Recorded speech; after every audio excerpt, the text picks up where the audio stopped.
Take two. I want to talk to my people. I want to talk to my brothers and sisters. We can have grace and humility in how we interact with other people. All right, follow me with this. But they've been using their power to obstruct and stop justice from taking place. You want to pray us out? I do. We'll pray for Tina. And let's have conversations about what truth is.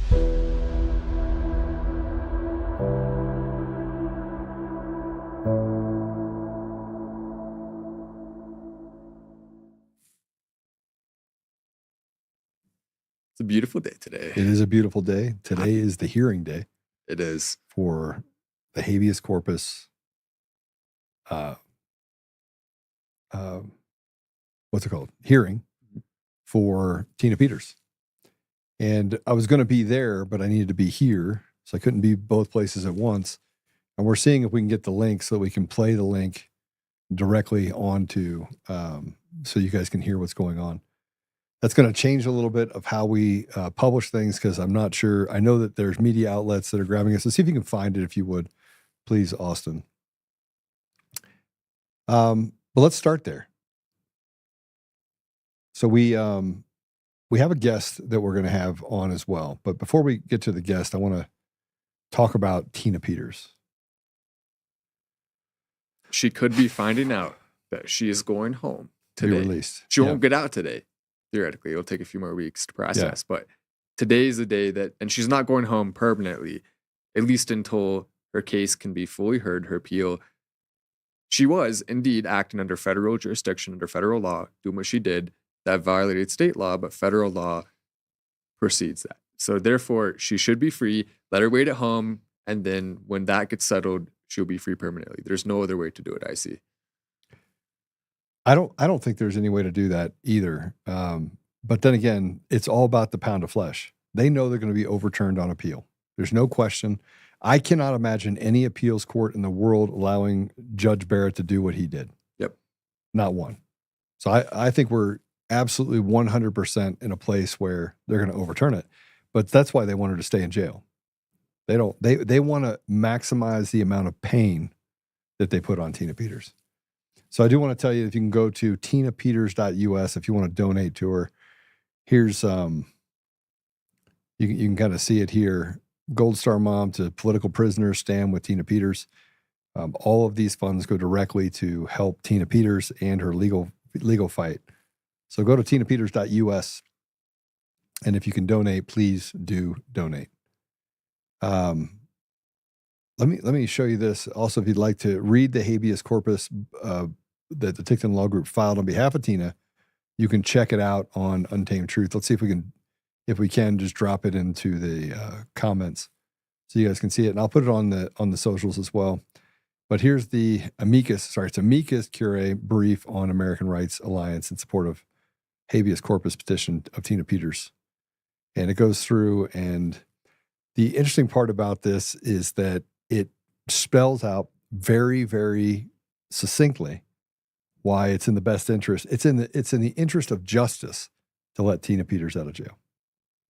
Since they just let off a child molester, got pedophile, got out. Yeah, no, he got out with just probation, right? Probation, yeah. And then we have a person that had enough fentanyl to kill half the town. Probation. Then we have a person that stole ballots and voted on those ballots. Probation. And Tina Peters uncovers a lot of the fraud. And here's the thing that they keep doing. They keep pushing more and more of this baloney that is conspiracy theorists. And at the front of that is a guy named Kyle Clark. Kyle Clark with Channel 9 News. You know, it's I've waited so long to be able to go after that guy. And my lawyer's like, it's almost like you're wait for it. Let him keep talking. I was like, I'm tired of the guy talking. So we'll hopefully get to the bottom of that as well. Is a lawsuit potentially on the horizon with Kyle Clark for defamation? Yeah, it is. This is what, I mean, I said this yesterday. I want to address something, if I can, Matt. If somebody said in the comments, a zero said it, but two people said it, that Joe, you're I can't believe you have that big of an ego. Look, I'm really smart, and I know I'm smart, but I'm there. There's no part of me that cares about ego, because if I did, I never would have gotten involved in any of this. Big ego is just what they say to try to get people who are smart and willing to fight to try to put themselves in check. Because I'm not putting myself in check. You can't make someone, if someone is motivated, they have a high IQ, 160 plus especially, and they want to change the world, then the best thing to do is put propaganda out there that if you believe in yourself, then you're egotistical. If you try to lead something or change something, well, that's only because you're egotistical. You want a big show, you're egotistical. You know, it's a psyop. It's all part of the idea. Backwards. It's in the same vein as convincing fathers through TV shows that they're, oh, I'm the weak dumb father. You know, it's all part of a plan. Yeah, it's orchestrated. It's crazy. You're not going to get me to settle in. You're not going to get me to. It was just a bunch of weak clauses. I just finally went through and just said, okay, block. Because I don't have any patience for it. I have no patience for any of those people. And frankly, if you're willing to do some of the things that I've done, then you could talk shit. Until then, you can piss right the hell off, as far as I'm concerned.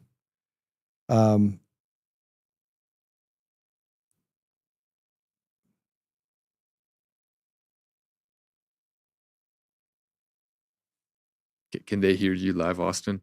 Okay, so Austin just told us that we're not going to be allowed to broadcast the meeting, apparently, which is pretty gay. But I mean, because it's all they don't want the judge to be heard. They do so much. All right, follow me with this, Matt. If it's of the people, for the people, by the people, why is it that the people are not allowed to hear what happens in a federal courtroom? Why is it that they get to say you can't record the judges and you can't broadcast it? You're not allowed to do it. Tell me who that benefits, besides the power structure in these judges. Tell me. I mean, I'm for it, man. Just tell me how we're not slaves. I just want you to tell me that they don't think that they're daddy and that we get to do what daddy says. The next thing they're going to ask us to do is go out in the field. There's your cotton. You want you pick that. It's the same. They do it every day. That's coming next. Yeah, they already do it now metaphorically, but 56 cents on every dollar next time. I mean, how long until the AI overlords take over and we actually have to do that for real? Yeah, it's only a matter of time. Yeah, it's not good stuff. But in the case of the habeas corpus brief, basically what they're going over in this is they're trying to determine, is she a flight risk? Is she someone who can be trusted at home? Is her sentence too big? Or in the case that she wouldn't be able to go home justifiably so, would it be unfair? And I think if you check every single box down the list, they do. She should be going home. I mean, there's not any really debate. She's not a flight risk. She's not going to leave the country.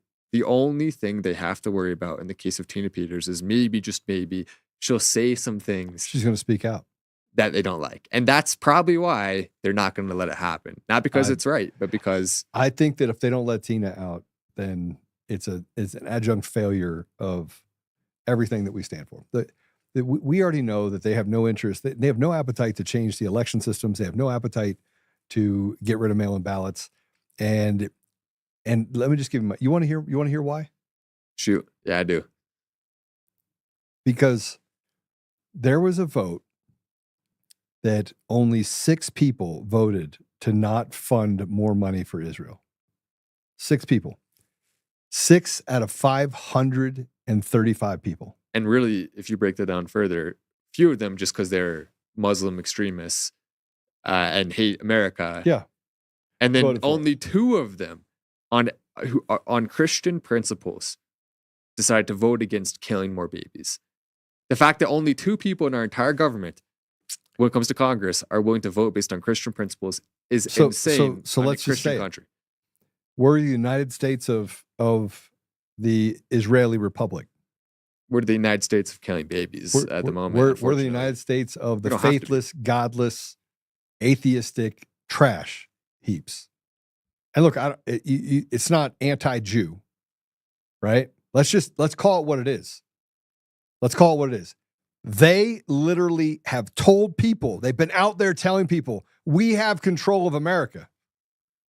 And now they have control of the election systems. Who do you think's actually running the election systems? There are some Jewish supremacists that do run things like that. I mean, it is terrifying. I think Jewish Who runs supremacy Google? is a big threat to America for sure. Who runs Google? Who runs Facebook? Formerly Jewish atheists for the most part, and non-formerly Who ran Jewish YouTube? atheists too, but it's all atheists. None of them have a relationship with God. The people running those platforms are as far removed from God as possible. They don't believe in God. They don't believe in God. They believe in the raping and murdering of children, because these are the same people that uphold policy that allows for the raping and the murder of children all over the world. And you could say, Joe, that's a pretty extreme position to take. Okay, show me otherwise. Go ahead, show me. Show me otherwise that we are not the United States of the Republic of Israel. Because you're not allowed to talk about it. I'm going to talk about it, and I'm going to say it out loud, and you could say, oh, Joe, you got to support, it says in Genesis. No, it doesn't. It absolutely doesn't. It does not say that. And Jesus came and basically told us that we are the chosen people, Christians. So please tell me how you get to God except for through Jesus. There's no other way. And there was also more confirmation, by the way.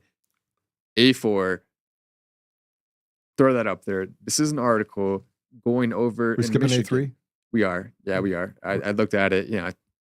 We'll skip past it. I think it was just about the FBI. I was like, we'll skip past that. Yeah, I already read when I went through the rundown this morning. I was like, all right, okay. Obviously, rundown quality is not quite as good today as usual, but it's okay. It's still pretty good. So we're gonna go off script a little bit, I think, today, because there's some things I really want to talk about that aren't in the rundown, and so we're gonna do that. But the indictments in Michigan right now, they have been announced related to elections. So there are people who are potentially about to go to prison as a result of rigging the elections. Now, that's super optimistic way to look at it. If you look at it and you say, okay, pessimistically, nothing's going to happen again, at least they're looking into it. Michigan is the place where we saw the trucks driving in the middle of the night. I posted the videos on X. They went viral. No one ever explained it or looked into it. We never got an explanation. People claimed, oh, well, it's just conspiracy. Okay, well, then explain why those trucks were doing that. Why were they acting that way? Why was it that far after the close of the ballots that they were driving up and dropping them off? So clearly, we know election fraud did happen in Michigan, to the point that it almost changed the results of the Michigan election. They didn't change it. There's only so much they can get away with without it being even more obvious. So that is something that I think could actually be a big deal, especially in relation to the Tina Peters case, because the whole point of her case is, if there was fraud happening in the machines and in the mail-in ballots, which there was, then she's a patriot. That's pure and simple. She absolutely is a patriot. Right. And you know who's going to jump up and down and say that they're actually the ones that deserve the credit? Will be the people that don't deserve any credit, that have basically been mouthpieces. There's a lot of people that are faceless, nameless people from all over the country. And you got Maryland election integrity. You have the guys in Virginia within Virginia election integrity. You have the New Hampshire. You have Michigan. You have, I can go down the line. There's a ton of them. But there's a video in here. And in that video on A4, do we have that video? Because it shows the head of election. He's a director of election. If we could pull it. But he's the one that, under oath, admitted to committing election crimes. Oh. You think he's going to blow the whistle? You arrest 1, arrest 2, arrest 10? I hope so. And if you read through that article, basically, so I'll go ahead. We can go, why don't you put up the article, get on screen, and we can read through a couple of things it says. And this, because Joe Hoft is someone who I have a lot of respect for. He's one of the only people who is willing to call these things out consistently. So through the Michigan Bureau of Elections, they believe they inflated the voter rolls by 700,000, approximately 10% of the eligible voting population, just weeks before the 2020 election. So this is not in reference to the last federal election. This is now going all the way back to 2020. On top of that, the EPB data is to be destroyed by all clerks in violation of Law 52 USC 2071. Basically, what that means is they're trying to get rid of some of this evidence of what really happened, which of course they are. That's the whole plan behind it. But the idea that you can inflate the voter rolls by 700,000 means that you can sway the election by as much as in that state, more than 10% easily. You can have the outcome changed solely by that. Maybe you give 500,000 to one, 200,000 to the other of these fraudulently added on voters, and then boom, you just changed the entire election. That could be the missing state, and they do that in Michigan, Wisconsin, and one of the other swing states. How do you validate fraudulent ballots if not through the machines? And how do you have fraudulent ballots, even if you had 10%, even if you had 700,000 that were out there? How do you do that without mail-in ballots? Oh, let me wait here for you for a second. You can't. And by the way, there's not a ton of people that are involved in this, just like there wasn't in Mongolia, just like there wasn't in Romania, just like there wasn't in so many different nations. They don't need to have. It's not a. You don't need to. You need to have a couple of key people. You need to have guys like Eric Coomer, who are in the driver's seat for Dominion voting systems. You need someone like that has the ability to put their finger inside the system and can control the pathway for every vote in America that goes through that system. And since they're all substructures are all the same, you can't. It doesn't matter if you inflate the voter rolls. It doesn't matter. You still have to get it through the machine, and it still has to be done through a means, which is mail-in ballots. Mm-hmm. There's only two ways to infiltrate or change the system or change the outcome of a vote. Only two ways to steal it. And this is why I think people are massively retarded. Massively retarded. Is that without machines, you have to have machines validate those ballots. So it has to be in and out. You have a ballot that has a number on that ballot. That ballot has to get validated, and then it gets through the machine, right? That's how you. So you could have phantom ballots that are held up inside of adjudication that then are assigned voters, and that's where the voter rolls come in. But none of that stuff could be done without a machine, a fraudulent machine that allows it to happen, that was designed and built to defraud the American voter. You can't do it. You cannot square it. There's no way to do it without the machines and without the mail-in ballots. You can't do it. It's not possible. You can't do it. It's not. So the fact that we're even having this conversation, Matt, still 5 years later, it's simple. None of that can happen without the architecture of the system that is an ES&S, Smartmatic, and Dominion. None of it can occur. You get rid of mail-in ballots, 35 to 40% of the problem. You get rid of machines, 75 to 80% of the problem. You make it archaic. They have to go back to muling people into offices, then take care of the voter rolls. This is such an easy problem to solve. It would take next to nothing to do. It would literally, boom, done. We could do it overnight, yeah, if we wanted to. What'd you say, Austin? The clip is ready. Let's go ahead and play it. Mr. Brader, earlier I handed you a copy of the code 168932. You have that in that stack. Somewhere.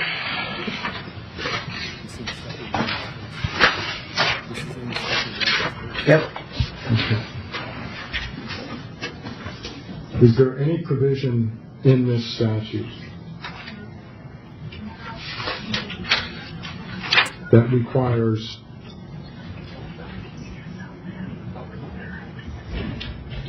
So what are we watching right now? So they're deliberating. Is there any provision in that statute that requires a VTSL lab, a court order, or licensed vendor to access the tabulator?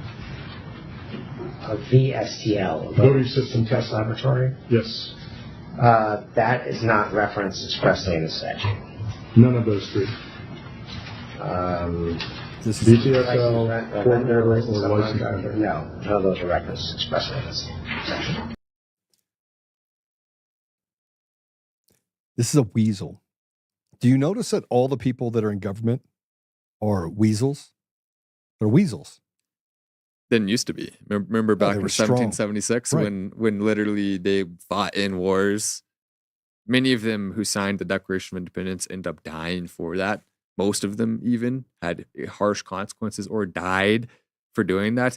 And now our politicians aren't even willing to stand up for basic human rights. They don't have to. They have stolen elections. They have fraudulent elections, and they have a media system that is set up to where they can slander and create narratives with impunity. I want to go ahead and bring on our guest for today. Yeah, let me tell you a little bit about Ron. So Ron MacLachlan is the founder of Pro Police Rally. And there's a reason why I'm having him on. I am pro law enforcement. I am pro police in my neighborhood. But I'd be remiss to tell you that my brother was not murdered by a police officer, because he was. And so there are good police officers, there are bad police officers. I think the system should be designed. I think that, what's his name? George Floyd killed himself, right? 4 times the lethal limit of fentanyl. And a lot of other people too, by the way, who he sold drugs to. Yeah. People don't like to talk about that. So, that to say that I'm, I sell, police officers get special treatment at DCF. I give money to police departments. But, my rub is that we don't get rid of bad guys fast enough in areas that are mostly Democrat controlled, like Washington, D.C. and some of the surrounding areas. But with that said, the work that he's doing is pretty awesome. He started the Pro Police Rally Colorado, the PPRCO, in 2015 to support law enforcement, inspired by setting a positive example for his 2 teenage kids after the Baltimore riots. He also organized Law Enforcement Appreciation Day events in Colorado and Wyoming to bridge community relations. He led the Denver's 2020 Pro Police Rally, disrupted by counter-protesters, resulting in injuries to MacLachlan. I'm going to tell you this. I know he was there. That thing that he's talking about, I beat the brakes off of Antifa members during that rally. We had some fun. That sounds fun. And there's no one who deserves to get punched in the face more than those sleaze bags. Most of them, by the way, convicted pedophiles, as we learned from the Kyle Rittenhouse situation. You can fire a bullet into the crowd and you'll probably hit a pedophile. Don't do that. You'll get arrested. But yeah, don't do that. Let the police use the rubber bullets. Yeah, let the police handle it. He filed a 2022 lawsuit against Denver officials for failing to protect rally attendees' rights, and that was dismissed in 2024. Go figure. So with that said, let's go ahead and bring him on. Ron, welcome to the show. Hey guys, nice to be here. Thank you. Awesome. Looks like you're in like a rendition deal. You're in the black room. Oh, I'm up in the middle of Wyoming, and all right, it's easier for me to just shut things down and darken things up, considering where I'm at the moment. All right, awesome. I like it. It's like a end of the world vibe. I love it. It seems like it's like a camping vibe. I like it. So tell us what's going on. I know there was a Denver Post article. Can we go up so I can see some of this stuff that came out in 2015? This is when you first organized the RCO. Excuse me. Yes. Okay. So tell us what prompted you. Like, and where's it taking you? It's been quite a journey, actually. I've met a lot of really fantastic and incredible people, some more than others. Originally a single parent raising kids. Baltimore was burning on TV. My daughter was in high school. My son was in middle school. And I sat them on the couch and I asked them, I said, what do you guys think about law enforcement? And they were doing the best they could to try to kind of answer my question the way I wanted to hear it. So I thought, rather than my way or highway conversation, I'd go show them how important a healthy relationship is to have with your law enforcement community and the community itself. So I went down to the We the People building, the WEP building downtown, to get a permit. They had never seen that before. This is in 2015. They made me wait about a half hour, and some very well-dressed man came down from Hancock's office and started talking to me. After about 20 minutes, they said, yeah, you can have an event. I'm like, wow, okay. Next thing I know, I'm talking to law enforcement. They said I was going to do a march, just one and done, get out of there, just do something and move on. And they said, no, let's get you into a park. I said, the park, why? They said, we can protect you better in the park. I said, oh, okay. And then I got introduced to the Civic Center Park. I went outside and went, oh my gosh, how the heck am I going to fill this place? And it started from there. You did fill it, actually. It took a little while. Yeah. Well, let's fast forward a little bit to 2020, Mhm. that kind of moving ahead of ourselves a little bit. But I was at that event in 2020. I believe you were hit by a skateboard. I got hit by a skateboard, and then I got hit on top of the head with a megahorn. I was just trying to get Low Becker out of the mosh pit. He was on his bike. He was the lead singer of the band. I wanted to get him through before he, went off the deep end. This is a veteran that you don't want to see him get angry. He's got a family. He's got, you got to be responsible about how you react in any situation. And so getting him through that was an interesting ordeal. Just got wrapped up and went back out for an hour and a half. It was a day. They smashed all the equipment for the band that day. They did. Yeah. And we beat the brakes off of a lot of the anti-fights that came in there. Yeah, I remember that quite well. We had quite a few. I had about 40 people that were there in plain clothes that I never talked to about, and I don't want to bring up the name of that organization, but they sure came in handy. And you were there with Michelle Malkin, weren't you, if I remember correctly? And if you're talking about UADF, you don't have to hide that at all. Oh, no, there wasn't UADF, the ones I had a UADF personal contact with. Yeah. We had to have. You guys had to be there. And, the funny thing is, or maybe not so funny, but the very first one in 2015, we had Occupy Denver there, up on the stage. Law enforcement is standing there watching, just watching. In 2016, we had Occupy. 2017, we had the kids in black pajamas, Antifa. And I still think of them as children. I just look at these people and I think, you got to be kidding me. 2018, we got rained out. 2019 was a quiet before the storm. 20 was, well, you were there. It was a feces factory, to say the least.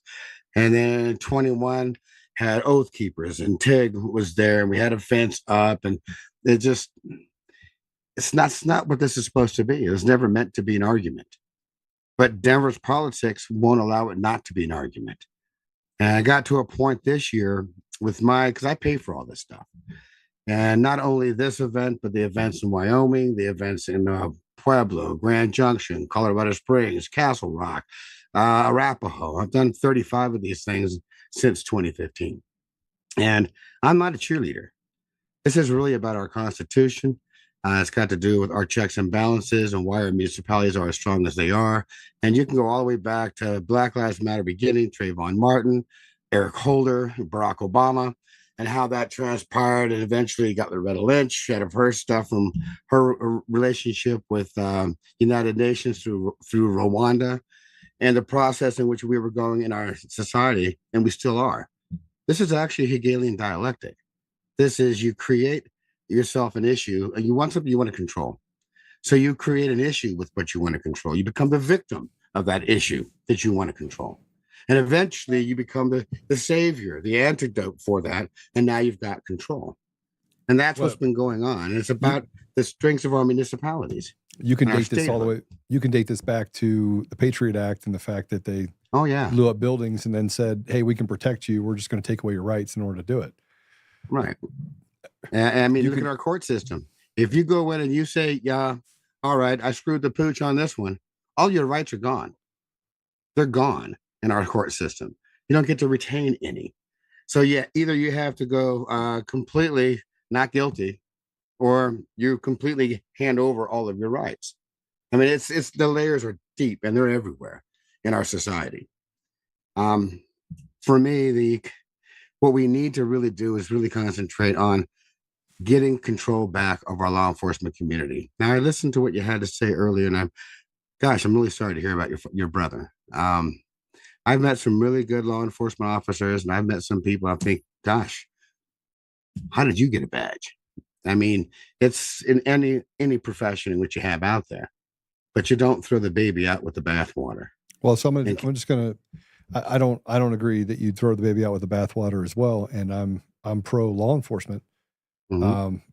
When they cooperate with the public and the people, the community, they tend to go further. But I want to just point out the fact that when they're run by demons, and you have people like the Denver authorities, what happened in 2020 should never have happened.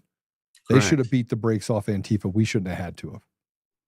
I asked, they were all weekend. They were with me. I was up in the tower with Wyckoff, Wheaton, and Thomas on, what was it, Wednesday or Thursday before the event? I believe it was Wednesday. Maybe it was Thursday. And we were there for over an hour. And all they wanted to do was talk about, what about these guys that are going to come protest? What about them? And my thoughts were, what about the people who have to get up every single day and raise their family and go to work? What about those people? They didn't have any answers for that because you have Denver politics. I was labeled myself personally the counterpart to Black Lives Matter by Denver PD back in 2016. I had a proclamation from Hickenlooper for the event, and they still couldn't come down and be a part of it. You have to understand that when it comes to law enforcement, your chief of police is appointed, not elected, appointed by a mayor and a city council. And that's why, even though the rules are the rules, every city is going to have the way they want those rules to be implemented and to who. So the rules are for thee, not for me. So what I said about law enforcement is that it's an elitist environment. It's a game that we're not invited to play. And until we get to the place where we're actually willing to have conversations about the good and the bad, there are good police officers. My friend was a good police officer. He was run out for being a good police officer because he's like, yeah, I'm not going to do those things. You have FBI agents that wanted to do the right thing by the American people. They were run off and said, no, you have to do what we ask you to do. You have to violate the law. And this is kind of where I get sideways on what happened in 2020. Lee Keltner died in 2020, right? October 16th, 2020? Yes, on October 17th, 2020. You got the Saturday, you guys were there. I got a phone call Friday night asking if I'd come speak at that event. And I was in Casper putting up an event on that weekend, on that following Sunday, so I couldn't be there. I didn't know about the event until the night before. The guy should have never gotten killed. He was killed, and then the Denver police and the DA let the murderer off. Well, that's the DA, not Denver police. The Denver police arrested the guy. Okay, so the Denver police arrest the guy, and it goes from the arrest to investigations to a charging officer. Charging officer then sends the charges up to the DA. The DA then files the charges against the individual, right? Based on that. Right. So there's the investigative system between the Denver police and the DA's office. They work in unison. The charging officer actually works with the DA, and when charges are dropped, it typically is it is understood an agreement between the two. It's not just the DA's office. So and most people don't know this. Most people don't know that you have a charging officer that is responsible for making sure those charges get to the DA, right? So that's I understand what you're saying. I took it under my thoughts where the guy the gal puts that information in front of the district attorney, and then the district attorney decides what they're going to do with it. I didn't realize it was a collaboration if we go forward or not. I thought once I change of custody, now this is your problem, not mine. No, because the investigations are typically done by the police, right? Of course, further investigations are done by the police. So, but they had a guy that was in Denver as a security guard illegally. He was not licensed. The 9 News illegally hired an illegally, an Antifa guy. Like the guy was Antifa. The guy that was actually representing the 9 News guy was Antifa. I mean, had rhetoric everywhere, all over the place. And they took all that information and basically just let him go. They let a murderer go. Yeah, I understand. The court case that I got involved with was fascinating as well. The amount of evidence that I could not get. A new writer held back all the evidence that I would need to continue on with the case. This is Denver politics. I talked to a Denver police officer last week about the event that was supposed to happen on Sunday. And for the first time in 11 years, I got to a point where they're pricing me out of doing an event. In order for me to have the event this last Sunday, I had to not only the regular stuff. You got a band, you have insurance, you've got porta potties, you've got permit fees, whatever, the stuff that you go through to put up an event. And you've put events on, so you know what I'm talking about. In this particular case, because they've enabled such poor behavior for so long that I can't get people like Albertsons to come back out and put a booth, or someone, or Aurora Community College, Emily Griffith, Stinker Gas, Navy Federal Credit Union. I mean, these are Mothers Against Drunk Drivers. These are people that have been at my events and they're putting up booths and they want to share what they have to share with the public. Can't even get them out there anymore because it's become an argument, no matter what. Now I had to put a 2 fence with a 12-foot gap wrapped around the amphitheater, and I have the entire park just to use the amphitheater. The pricing for the fence went up 45% this year. It's $15,000 for me to put up an event in Denver, a free event where I don't charge anybody anything. For me to put that together, and then it's a riot, you're going to have a riot. And then I had to take on the $2 million liability insurance that I have for the event to make sure that if a fence gets broken, I have to pay for it. And I also have to put up, insurance for anybody who works for the city and county of Denver. So if a police officer gets hurt and goes to the hospital, I have to pay for it. I have to take liability for a riot in Denver. And I finally got to the point and said, this is not good business. This is never meant to be an argument. It's supposed to be a celebration. But if you're in a woke sanctuary city, good luck with putting that together without it being nothing but a fight. I mean, you were there in 20 twice. You were there in July and you were there in October. Yep. And they were both fights, correct? They're both fights. Yeah. And the idea for me is that it didn't affect me. Like it didn't affect me. Like I could have walked away, gone back to my business, and everyone else could have suffered. I could have walked away. It would have had no effect on me whatsoever. Today, I'd be a very wealthy man. I would be sitting on a couple $100 million and drinking Mai Tais. Are you a Mai Tai fan? I didn't even know that. So every now and then. Nice metaphor, though. I would love to know. So I might want to change subjects a little bit here, not too much. But I know you've had experience in Hollywood. For those of you who don't know Ryan, he was in Garbage Pail Kids from 1987, Silk Stockings. I know. Am I bringing back hopefully good memories? Maybe a couple bad ones in there. Back to back, 30 years of Garbage. More recently, the reunion of that. What was it like working on those productions? And I want to hear your perspective on Hollywood.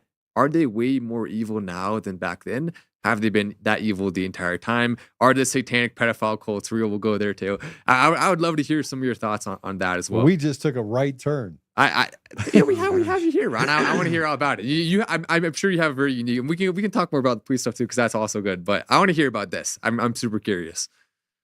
Well, I think it's real important by the way, guys, am I coming in really grainy on your TV, on your guys? Yeah, it is grainy. We can see you, but but don't, it's fine though. It's fine. Don't worry about it. I'm just curious if it's just me or maybe it's my camera. I don't know, but it doesn't matter. Hollywood, I think everybody has dreams. And if you don't take the time in your life, and to pursue those dreams, you kind of giving up on life, if you ask me. You can always go make money, but can you fulfill the things that motivate you and wake you up? You have to have a why. And before you have a family, your why should be whatever it is you need to do in your life. Then when you have a family, your family has to become your why. If it doesn't, I think you've missed the boat personally. But that being said, Hollywood, there's always been a war on souls. That's been there forever. And it's no longer in, the dark corners. It's right there on Main Street, look at some of the things that they put up for, they call it entertainment, even during Super Bowls, that are just ridiculous. But the time I was in Hollywood, I think was the end of a magical era. It was back in the 80s. You got to go on different lots to audition. It was a different world than it is right now. You didn't have these phones and all this stuff. You had to have publicists to put things out. Your breakdowns came in on paper. In the mornings, you had to look at them and you got to read what's going on. And you got to make your submissions and it's all old school stuff where I came from at that time. But it was just as... it was a simpler life back then. That sounds nice. It makes me want to go back in time and join Hollywood in the 80s. That sounds fun. it was a blast. I mean, I got a chance to do some really cool things. I met with some really neat people. I had wonderful experiences.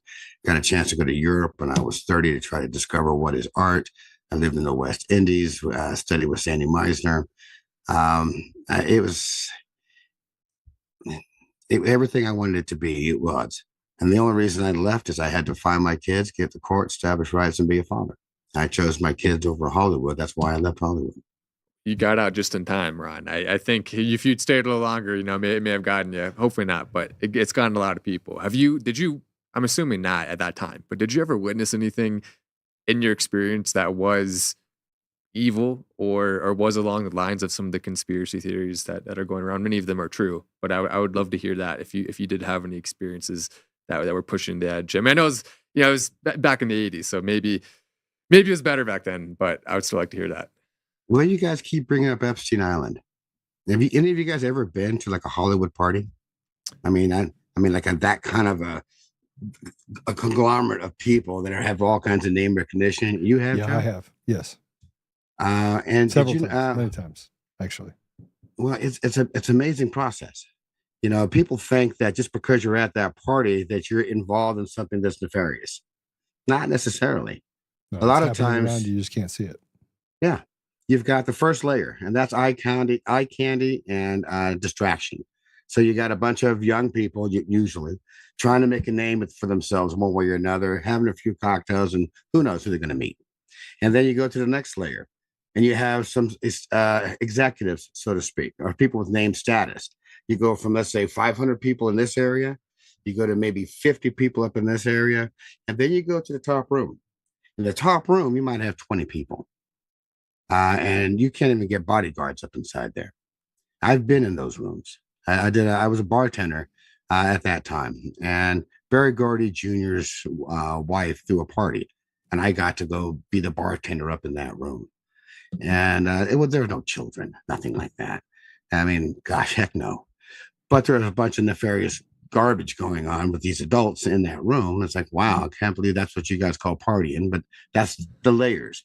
So when they start talking about people being at Epstein's Island, 90% of those people are going to be distraction and eye candy.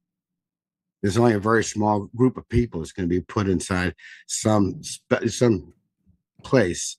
They want to own be a part of. It's get as much information as you can, get some blackmail, make sure that you have control of those people. Honeypots are a real thing, and it's everywhere. It's not just it's Hollywood. It's everywhere. Hey, you have to do this for me, or else. I mean, remember Weinstein got away with this for 30 years. I met Harvey. I met Harvey on Weinstein. He was a pig. I don't have to say that, but he was a pig. He kept trying to hit on my wife at the time. And I'm saying, Harvey, she's my wife. And he would 5 minutes later, hey, Ronnie, who is that girl? I go, my wife. Finally, it got to a point where I was like, get in your car and get the hell out of here, Harvey. I mean, and he had to go because I ran a club called Dominic's, and it was owned by Steven Spielberg, Frank Marshall, Alan Greisman, Bobby Zemeckis, Ronnie Howard, and Tom Hanks. They were the boys' club. Lynn Geiler, and yeah, that's Tom Hanks. And that was back when they did, what was that movie where he ran a lot and he was a little bit, Forrest Gump. Back in that time frame, it was 30 years ago. And Jen A. I love you, Jen A. Good movie. There's a good movie. He put some good movies out there, but there's a bunch of other stuff that you don't really want to know. But you have to remember that. What's that? Yeah, I know exactly what you're talking about. Yeah. And I think once you acquire a taste for the abnormal, the normal seems to get kind of bland. You start off with scrambled eggs as a kid. Pretty soon you got to have ketchup, and then pretty soon you got to have guacamole and hot sauce and all kinds of stuff. And then one day all you have is scrambled eggs. It's like, I don't want to eat this. And I think that progression happens a lot with people in Hollywood. They get open doors. You talk about soul. Oh, what is it? What does it gain a human being to inherit the earth if you lose your soul? You've lost everything. And the war on souls is so prevalent. It's like Beetlejuice at this point in Hollywood. It's blatant and it's there. It wasn't like that in the 80s. There's always stuff, but it wasn't like that. No, it was fun. Did you watch the Candace Owens Harvey Weinstein interview? I thought that was pretty interesting that she was able to do that. And basically, people are advocating now for him to be released, saying that he was Why? framed, he was set up. But when you look at the evidence and you see what he did, you just wonder, okay, how can anyone reconcile? I mean, you said he flirted with your wife on an encounter that I would imagine would be relatively at the beginning of when you even met him. He was already brazen enough to do that. If he's willing to do that and you see it, and we hear all the other things who he did does. an interview with him? Candace Owens? Candace Owens, yeah. Why? I didn't see that. She was way nicer to him than she was to Nick Fuentes, which I thought was kind of funny. I mean, it's a little comical. You know, one guy does a talk show, the other guy has been convicted, and they overturned one of the convictions, by the way. So he could go free. That's a possibility. But he's been convicted of literally sleeping with people over and over and over again, drugging them, doing it unconsensually at times. Some of it consensual, most of it wasn't, it seemed like, based on all the stories we heard. And yet that guy gets this treatment on both the right and the left. That guy gets to walk free potentially soon. Yeah, it is insane to me. And so it's cool to hear your perspective. Do you have any other details from when was it that you met him? How long ago was that? Oh gosh, Harvey. That's got to be 30 years ago. I mean, we still That had was just when he was starting. He was just starting his romper room stuff.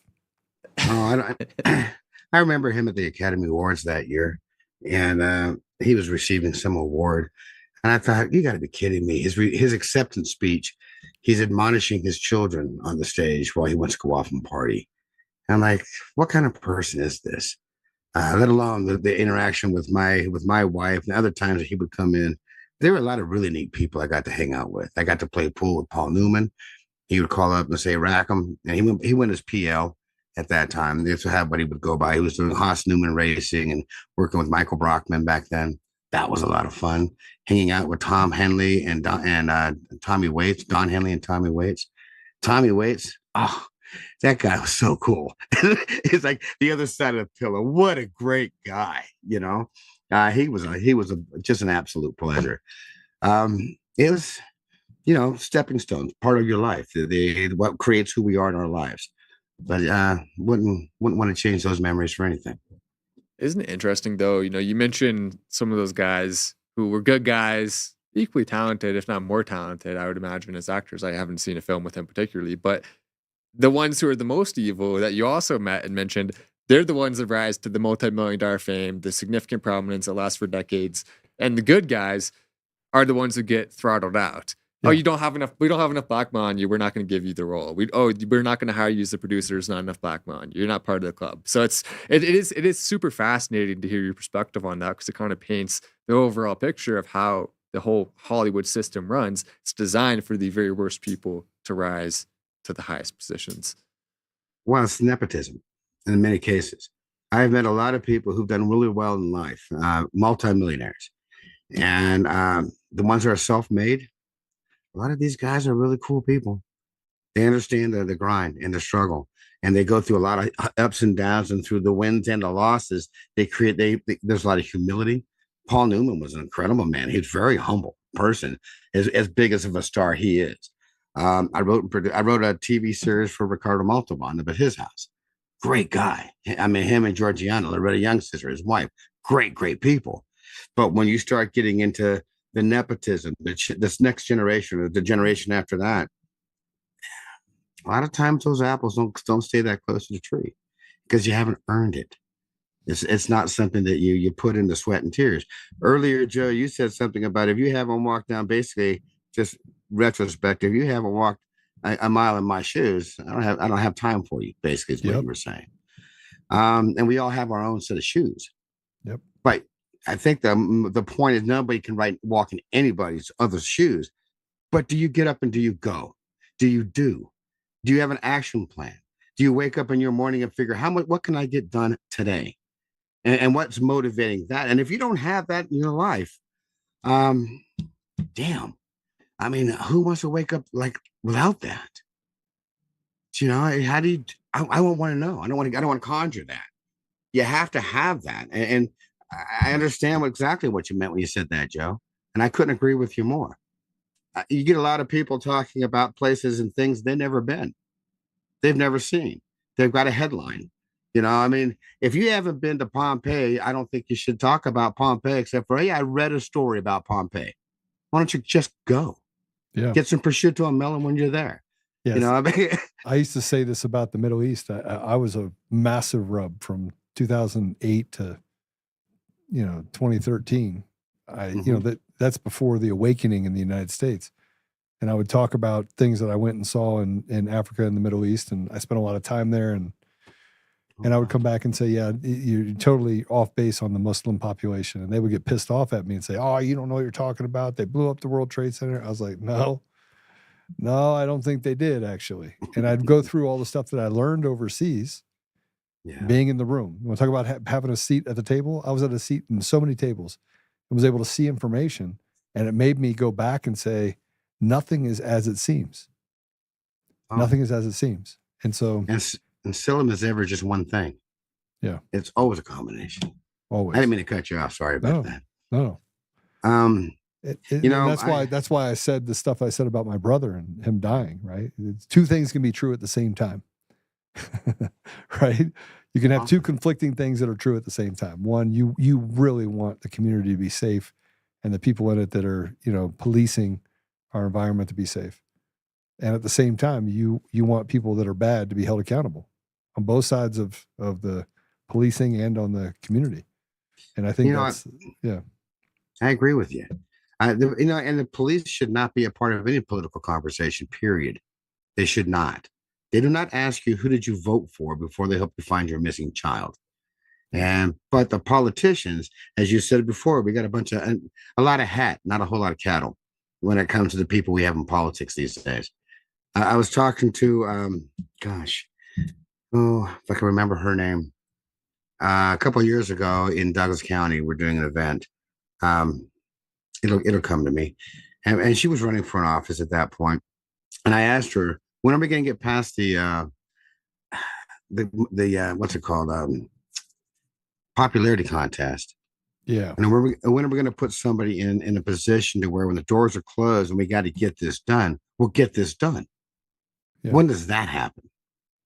And your point earlier, you were saying that we have a bunch of politicians that don't roll up the sleeves and work at it. And if they do work at something, it seems like it's a game. It's like, the venom comes out in front of the camera. They're screaming and they're yelling, this is a Republican, this is a Democrat, and gosh, we can't even talk to you guys. And yet later on that night, they meet with their spouses at the country club and have a bite to eat. That's right. It's a game. It's all theater. Yeah, very much so. How do we get past that, Joe? What do we do to get past that? You get rid of the machines and the mail-in ballots, and you get to a place where the people actually have a seat at the table. I mean, frankly, that's what it takes. And we keep hearing about small wins, and it's like feeding someone who's starving to death. Our communities are starving right now. Our communities are starving for just the basic amounts of dignity and respect for the people in the community. We're starving for it. So every now and then they just throw a few scraps out there. We all rush towards it, and we're like, "Look at that win! Look at the victory!" And yet it's not a victory. It's just it's table scraps that they threw down just to see how we'd react. It's a test. What do you think the lockdowns and COVID was? Oh, I know. That was a test. It got me involved in the whole thing. Wait, what are you guys talking about? I thought that was for our own protection. Remember, that's because we were all gonna die if we didn't stay in our basements and not hug our grandmothers. How did you guys forget so quickly? Oh, you're absolutely correct. It's my dumb day. This is it just doesn't stop. Go ahead. I do want to ask you about the dismissal of the case, case for in Denver. Because the fascinating part about this is that they had an opportunity. They had an opportunity to right the wrong. They scheduled two protests in the same space, a counter protest and a protest in the same space on the same day, knowing the tensions were already high. And yet it was dismissed. Well, a new writer, and it has a lot to do with the original attorney that I had on the case.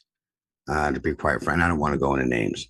But due diligence was not done on that case. A lot of work that needs to be done to go forward with a case like this, because so much of it's procedural, and you have to have all the evidence and all the work that you put together, so you have something that's not concise and informative and compelling to go forward. This is constitutional law. And this attorney that I was working with kept putting it off, putting it off, and putting it off until the very, very last minute. And then at the very last minute decides to fold. And so I'm standing there, and all these people that were supposed to be a part of this class action lawsuit were gone. And it's me. And he's trying to get me to walk away in front of New Rider at the midnight hour to walk away. And I said, no, I'm not going to do that. So I took it on myself. So I became pro se. And then trying to find an attorney when you're in Denver in the metro that can take on. And I was going up against Hancock, Payson, Wyckoff, Wheaton. There's a list of the city of Denver. I was also going up against the Denver Communist Party, Homeless Out Loud. There's another list. I'm on both sides. So it's conflicting to try to get an attorney that can say, hey, we'd love to go help you, but I'm representing one of your clients. As a conflict of interest became more and more difficult because of the lack of work that was not put together by the original attorney. Evidence, things like that, things that you have to have. And with the process to try to go through that, New Rider was saying, file charges against this guy. And I didn't do that. Pick and choose your battles. Just move on and do the best you can. So by the time I'm reading all this constitutional law, which is amazing. I mean, you put your head inside that, you're like, oh my God, there's a whole other world inside here. And trying to navigate through, put this together, to fight in court, going up to city attorneys, and nobody had been served. I couldn't believe this guy hadn't served a single person when I inherited this case. How? No one. Well, that's because the attorney. Sounds like an inside job. Sounds like what I just had to go through with. Well, there's some of the people you have a breaking news update for Tina Peters, by the way, a little bit. So this is from Ash in America, who is live tweeting just literally 10 seconds ago, posted this. Counsel for Peters comes back up, identifies the more extensive briefing done before the Colorado COA. The briefing is there before COA in terms of timing. Every day that goes by, they're saying, as the council, is another day in hell for Tina Peters. They're asking to expedite the page. The court responds, I am cognizant of the fact that if you're correct, she is being held in violation of her rights. All I can do is issue a recommendation. Counsel for Peters, thank you, Your Honor. Hearing adjourned. That's the summary of it. I don't know exactly how to interpret that. It was a little bit unclear how she wrote it, but I believe that cause of action. I believe that she is saying that Tina Peters, the court appears to be agreeing that she is in violation of her rights, assuming that is true.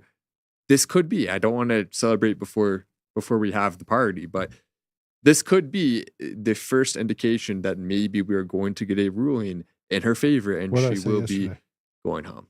We don't count the eggs for the hatch, Joe. But you did call it. If this happens, you call it. Joe did call it. I'm pessimistic about anything involving courts, and Joe is too. So if Joe is optimistic about something like this, he probably is right. That's I guess we'll learn that going forward, but we'll see. We still don't know yet. That's an update. What's your take on this, Joe? My take is there's a 95% chance that she gets let out. She should be let out.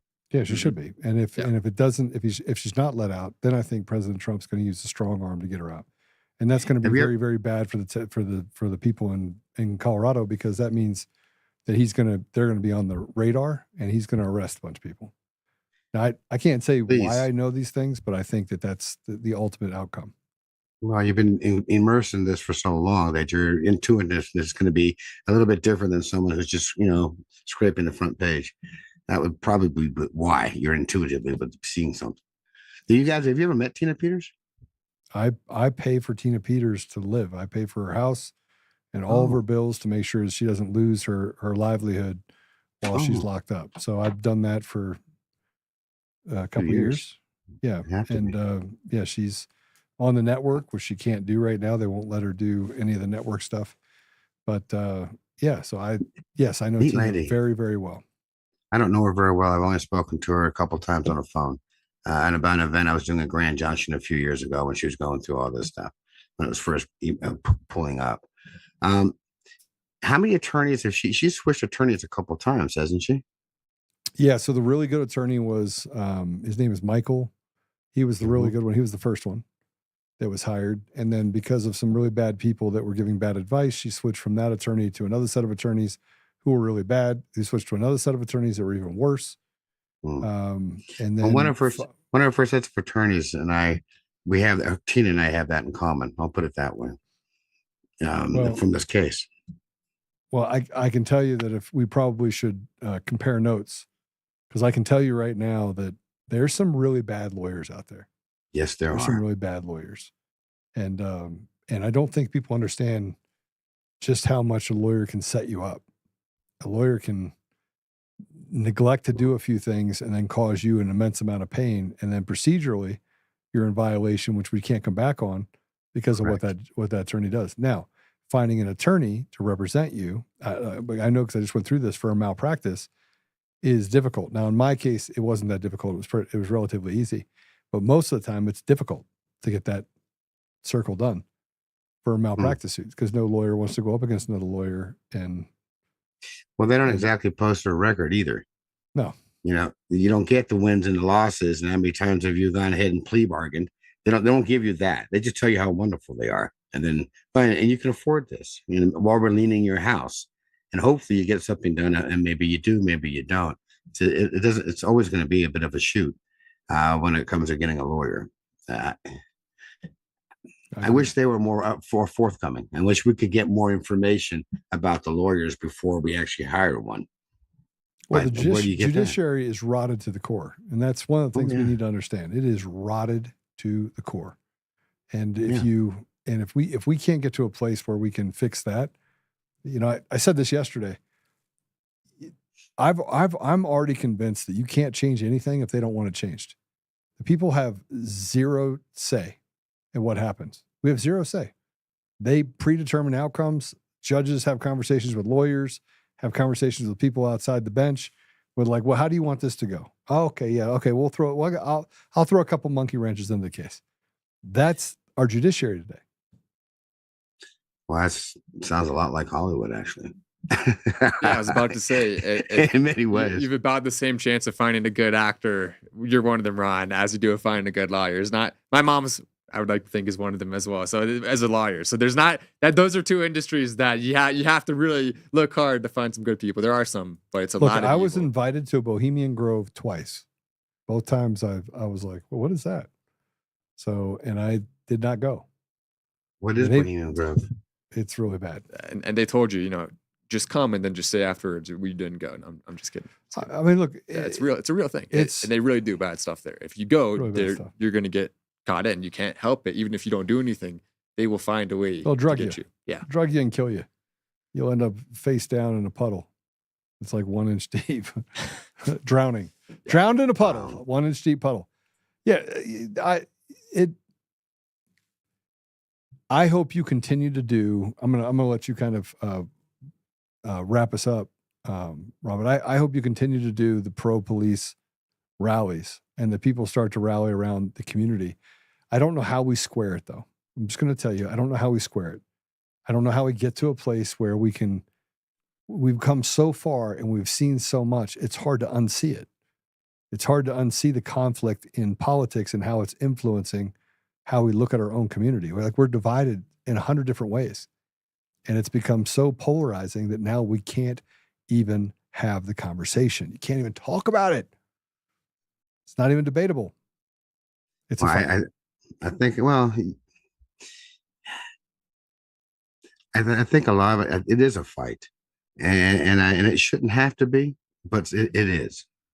Now, I look at it this way. We have the most incredible country on the planet. To me, it's the Garden of Eden. We can house and we can clothe and we can feed the planet. We have enough resources to fuel the planet. We have all that here in North America, in the United States of America. It's there. And with that comes great responsibility. We have this incredible thing called our Constitution, which is an absolutely amazing document. And most of that is based off of our Bible. giving us, we the people, and ABL rights, if I could say that word properly. We have to get to a point to where we're we the people. We have to get past the demographics. It can't be because of the color of someone's skin or what their gender might be, male or female, because there's only two, by the way. There's from my perspective. Absolutely. And we have to get to a point to where, like say, to where we wake up and we realize everybody's got to start their day the same. People come to this country because they have more of an opportunity to follow their dreams than any other place there that they're coming from. If they had that opportunity there, they'd be there. They'd stay there. Right? And there's one way or another, they just can't make that happen for them. So we have ports of entry. Fix them. Put the fence up, not just the southern fence. Put one up north. Yeah, I mean, people do not talk about what's going on above Vancouver and the Chinese military that's there. People don't talk about the 150,000 Syrian refugees that Barack Obama put up between basically the state of Michigan and the state of Washington, just above the northern border 10 years ago. That 150,000, how big is that? People don't talk about the island out in the Bahamas that the Chinese have a 99-year lease on for a military facility. They're 3 years into that construction. People don't talk about the ship that's sitting down in Cuba that's still there. And there's so much that's going on because people want control of what we have. Now, you can control it by coming up from inside all day long. But we've got to clean up our own system. We have to shut the doors. And we have to figure out what's going on inside our house and clean our house so we can set an example for not just our country, but for the world. And we have that opportunity because of our Constitution. And the only way I think we can get that to happen is if guys like you, Joe, and other podcasters continue to go out and talk to people and get the word out and grow your audience larger and larger and educate people. Let them know what it is you're losing, not what's in it for me, what's in it for us. I mean, what did Kennedy say? Don't ask what your country can do for me, but what you can do for your country. So it's something I'm paraphrasing. That's what he said. We have to get to a point to honor the men and women that have suffered and died for us to have this country. What are we leaving our children? What are we giving to them? I mean, at this point, I just stopped to get a bite to eat for lunch. And the people at the fast food restaurant that I walked into to get a quick bite, they're my age or older. That's who's working behind the counters. Well, you are in Wyoming. You are in Wyoming. Yeah, no, I know. But the point being, I love Wyoming, by the way. I do too. There's more cows than people, and it's a wonderful thing. But the point being is that we're not teaching our children how to earn self-worth, how to earn self-respect. And you can't buy that. You can't give that. You can't wish that upon your child. Your child has to be taught that. They have to learn it from themselves by doing. But I bet you your kids are that way. Oh, my son and my daughter, they handle their business. They're not underneath my roof. And they have bills and they have life and they have ups and they have downs, but they figure it out. I'm proud of both of my children very much. I can't say enough about them, but I seldom ever talk about my personal family life on anything social, but thank you for bringing that up. Yeah, because you're definitely going to smile there. But that's our job. I mean, my gosh, I'm sorry. I don't know your name. I don't remember your name. Joe, Matt. I know your name. Matt? Matt Wasson. And by the way, I will say what you just said, it gave me this sense of calm in an optimistic way that is, I don't often feel that. I'm really, really, really happy that you explained it that way because I don't think you could have explained it any better. And the state that we're in with the world, the state that we're in with our country, where these resources are being wasted at such a high rate, where we're seeing extreme problems where there doesn't need to be problems. And over again, our leaders are taking what we've built, what our ancestors have built, and just ruining it. But it is still there. And they can't make it go away no matter how hard they try. There will always be something to fight for. We are so blessed. the life that we have and where we live our lives with all the conflict that's going on. And for each individual person, they have their own wake-up call, one way or another, if they choose to answer that call. But God's always asking, hey, McFly, get up, let's go do something. It's up to you to listen and then do. But we have the best opportunity of anybody in the world. I mean, look at what you guys do. You guys get to talk to people from all over this country. And I'd imagine you probably talk to people out of this country from time to time on certain subjects. I would imagine. I don't know, but I would guess. You get to share that information. And you get to put that into an opportunity for people to learn. I think that we don't teach civics. We should. We don't teach shop. We should. You don't need to get a 4-year degree when if you'd like to do electronics, become an electrician, and make a really good living. We used to have trade schools. We used to have trade schools, and kids, they had a pathway. They graduate and they go, I got to go to mechanic. I got to go be a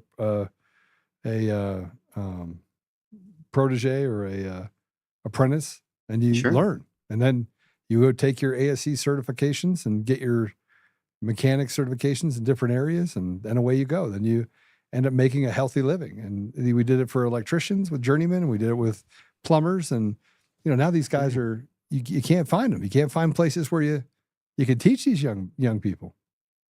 Well, that's one of the programs I actually had different programs for different locations. Like if I'm in Castle Rock, for me, a big deal in Castle Rock. I mean, it's got a lot of money in Castle Rock and Parker. I mean, and Douglas County. There. Did you know it's got the highest teenage suicide rate per capita in the state of Colorado? Did you know how many suicides they've had? You know how many suicides they've had this year in Douglas County? No. So far this year. I have no idea. Under the age of 18, 71. Oh. Okay. 71. I mean, it's and that's why that right there is why when my liberal family members say, "Oh, you're an asshole for standing up for these things," oh, well, that I say, I don't care what you say. There are children who don't need to be dying that are dying because of the ideology that you support. And if I don't fight it, I will not feel like a good human being. So I don't care. We're going to keep fighting. And I think as long as enough people have that mindset, we will be able to get to a place where there's no longer that fear, at least to the extent that it's happening right now. It's not only just that. It's not just the ideology. It's more. It's a little bit deeper, quite a bit deeper than just that. The ideology are like those lawyers that are screaming and yelling at each other, but going off to have a bite to eat later on with their spouses. It really is that shallow, and it's always about power and control. And how do you get it? Do we spend or do we not spend? Which one's going to get us what we want? And which demographic are we going to talk to get the vote that we're looking for? And so they're going to put it to that. When it comes to children don't run away from home. No. Children run to home. So if your child is running to a crack house, maybe we got to take a look at what's going on inside of your house. Go back to being accountable. Amen.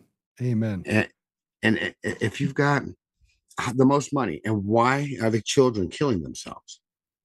If your whole world is wrapped around who's got the hottest spouse and the hottest house and the hottest car, and I got more than you got, look at me. Who's raising the kids? Kids don't remember toys. Kids remember time. How much time do you spend with your family? I remember one Christmas, my kids got all these gifts. I showered them because I grew up poor. So I showered them with gifts. And then I turn around and they're playing with the box. They're like, so true. Climbing through the box. I'm like, you've got to be kidding me. There's piles of toys. They don't care about any of that. They're playing with the box. I built a fort out of the box. Yeah. But they had more fun playing with you with that box than they did with the toys that were in the box. We had such a great time. Yeah. That's amazing deal. That's some of the best part of life right there. I agree. Now, when it comes to different programs, when it comes to, let's say you're in Grand Junction, what needs the most help in Grand Junction? For them, it'd be search and rescue. These guys are on the short end of the stick. They need funding. They need help. And who doesn't want one of those guys or gals who, to me, are incredible human beings? I mean, you can drop them off on an ice glacier and they would still have a 4-course meal. It's like, who are these people? They just are a blow your mind kind of people. But they get the back end of the stick. You got the Moabs, all kinds of places out there in the mountains. that's a place you're gonna add stuff to it. When it comes to trade schools, to me, as a lighten your load program, that's in Cheyenne. You have a lot of veterans in Cheyenne that are on the streets. That's not cool. Now, I personally, you got to pick and choose who you're going to want to work with. You want to try to raise money. So I'm putting together a program. I've been working with a few people to where it's about getting funding for trade schools for veterans. You have to remember, these guys are 17, 18 years old, 19 when they join the military. They have the skill set of somebody working at Dairy Queen. They go through the military, let's say 4, 6, maybe 8 years, and they get out. Now they've got the responsibilities of an adult, and they've got the training of $100,000 that does not transcend into a stateside job. And they're back to basically Dairy Queen, what they can get to go forward. And what destroys a relationship more than anything else? Time and money, it seems like, or lack of time and lack of money. And all of a sudden, the lifestyle you had is gone, and you're waiting in line forever to get an aspirin. You're dying in line for 6 months to get something from the VA, which really, I wish they would find a way to fix that. These guys need our help. They have a way to fix it. They have a way to fix it. They don't want to fix it. Why? Power? Control? What? I think there's a certain amount of the problems that exist and the tension that exists in our communities that creates commodity. It makes the system churn, right? So you have to have, you have to. I mean, it's the same with the school to prison pipeline that they build in inner cities. It's a real thing, or the genocide clubs that they have with the Planned Parenthood, where they sold a right to them of killing off future generations, and then they wonder why they have the problems that they have, the mental health issues specifically. So, the problem with you and I specifically, and Matt had to leave, so he's going to pick up his kids, is that good people don't think like bad people do. So you're trying to fathom why they would do the things that they're doing. You can't understand it. It's not possible for you to come to a conclusion where you could understand what they're doing because it doesn't make sense to you. Like hurting a child doesn't make sense to you, but it makes sense to some people, right? Not helping VA members, people that go to the VA, it makes sense to people. Like there are people that like to see other people hurt. And unfortunately, those people are typically in government. Well, I think one of the reasons why they're in government and how they get to where they're at in government, if you go back, affirmative action, go back to affirmative action. Prior to affirmative action, I don't care how many ways you candy code it, the best have to come to the top. It can't be a demographic. Yeah. So when all of a sudden it wasn't, Johnny or Mary got an A, they get to get that job. Well, if Johnny and Mary are in a particular demographic, well, they don't get the job. And now the person who got the job didn't get an A. Maybe they got a C. But because of their demographic, their C becomes a 100%. So now you've got a wall set up between these people, one who knows they're not qualified. So they're going to put on all kinds of airs and it's interesting watching somebody twist when they don't have any answer. And so they're not calm. And they become a boss, not a leader, because they can't lead from what they don't know. And the people that are going like, well, what's the point of getting an A? I can't get the job anyway. They start pulling themselves back. So when you get a group of people that have learned how to game a system, that's their lifestyle.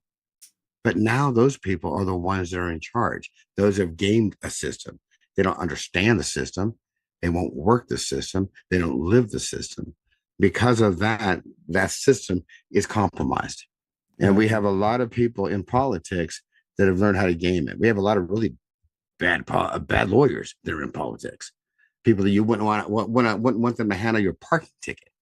Yet these people are now handling the budget. I mean, it's unreal how we've allowed the mediocrity to be in charge of such an incredible country. And how we have to get rid of all of that. We have to go back to, I don't care if you grew up with humble beginnings or not. I don't care if you have, white skin, blue skin, green skin, black skin, yellow skin, orange skin. Who gives a damn? We all have skin.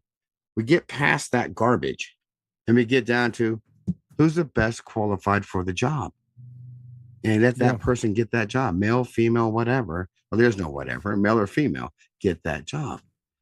We have to come back to that place if we want to grow. And if we don't ever get to that place, we become stagnant. And if we become stagnant, we will die. I agree with you. And how do we fix that? I think you have to press forward. So what's next for you? What's next? You're still doing the pro police rally, or have you stopped doing that? No, I'm not done with that. Heck, I've got Douglas County's 11th annual coming up on June 6th next year.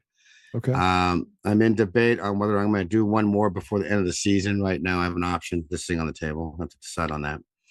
I've got some things I have to take care of between now and then, as it has to do with my 501c3. It needs to be squared up, and I've got work I've got to do on that over the winter. I've written and produced 6 theater productions, and I've been asked to put some. I've been asked to actually write about the 10 years in Denver. I've been asked to write another book that has to do with my own poetry and that kind of stuff. So I'm deliberating on what to do with those 2 things at this time. But no, I'm nowhere near done. I've been asking people, where should we take the state event for next year? Because it's not going to be in Denver. Denver says I can come back. Why would you? Exactly. Why would you? Why cater and go into the den of the demon itself? And that's really what it comes down to. Well, and they're just really bad people. The only reason I wanted to keep it was the historical rights, because with that I could open up a 2-day complete venue and use the entire park. But what would that cost? And what's your return on that investment in that city? That's not worth it. And what's the risk? Is the juice worth the squeeze? Well, that's a good question. Ron, how do people follow you? Oh, you can catch me on propolicerally.com, and we'll feed you to the page. I'm on Facebook, which is Pro Police Rally Colorado. I really haven't ventured into a whole lot of other social media. I need to start doing that. I've been kind of busy doing events. And I'm a one-man show in many ways. But propolicerally.com. And you can get information there. Please sign up. I'll be putting out a newsletter to let people know. Well, I'll make sure we signed up so we can stay aware of what you're doing. When you're back in Denver, let me know. I'd love to get together with you and break bread or have coffee. I'd like that very much. Hey, Joe, thank you so much for allowing me on your show. Hey, thanks for coming on. I appreciate it. Thanks for the work you're doing. Obviously I'm kind of, again, 2 things can be true at the same time. I still struggle with law enforcement, but I support law enforcement. If that's even possible. Well, again, it's a baby in the bathwater. Yeah. And you have to remember that a police officer is not, he's appointed by a mayor and a city council. Yeah. Or a sheriff, except for larger cities, Denver, LA, Chicago, those are appointed. But outside of that, they're elected. And the sheriff is a constitutional bound lawman. Yeah. The other people are at the service of that mayor and that city council. They should be constitutionally bound. Unfortunately, we have politics involved with that, and it makes it very difficult for them. It just does. Well, Ron, thank you for coming on. God bless you. And I look forward to seeing you soon. Thank you, Joe. Very, very much. Thank you. Thank you very much. Have a great day. You too. Ron's a good dude. I didn't know he was in Hollywood. I should have checked up on that. That would have been nice had somebody told me that. But I'm actually pretty excited about the work that he's doing. As we're sitting there talking, it gets to me of should we be looking at ways that we can create trade schools? Maybe I'll do that next. Maybe that'll be next. So I do want to bring this up. You can go to a thing called Go. I put this up quite often. This is our sponsor for the show. I'm happy that they did sponsor us. If you've seen what's happening with gold, and especially silver, now's kind of the time to buy. Do not put all of your money in, but I would recommend that you hedge your bets and do something that's been going on for the last 2,000 years, and that is investments in precious metals. Yeah, today's gold prices, I think, are a little over 3,400. And silver prices today, check this out, up, I think 30% or 25% just in the last, last 12 months. You cannot lose. Now, these are not short-term investments. The one thing I love about Goldco is that they're ethical. So I do buy my gold from Goldco. I buy my silver from Goldco. And, I'm proud that they are a sponsor of our show, but I'm even more proud of how they treat people when you call in. So you can call and just get one of these. You also get a 10% bonus on any gold or silver that you buy, or silver that you buy. And then you'll find they've been around for a long time, over 30 years. And they have taken care of people. They've taken care of people well. So go to untamedgold.com. Or you can call 844-960 GOLD gold. There's no, you don't have to tell them that you're going to buy anything. Just get the packet. And then from there, you can make decisions on how you make it a part of your investment portfolio. So, untamedgold.com. All right, let's get into some stuff, shall we?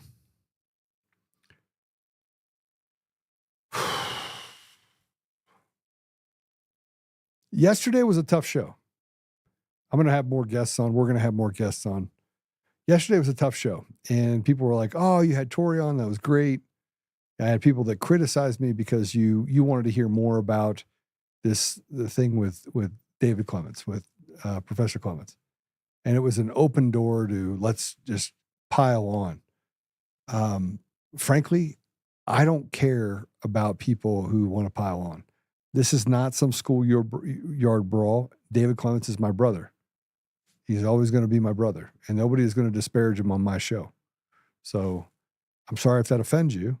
But and again, I can respect and love Tori and never violate the loyalty of the relationship that I have with David Clements, nor will I. Yesterday, we did talk about Obama being guilty of treason. And this is what President Trump said about Obama. This is shots fired. Let's go ahead and play cut one. But the leader of the gang was President Obama, Barack Hussein Obama. Have you heard of him? And except for the fact that he gets shielded by the press for his entire life, that's the one look, he's guilty. It's not a question, I like to say, let's give it time. It's there, he's guilty. This was treason. This was every word you can think of. They tried to steal the election. They tried to obfuscate the election. They did things that nobody's ever even imagined, even in other countries. You've seen some pretty rough countries. This man has seen some pretty rough countries, but you've never seen anything like it. And we have all of the documents.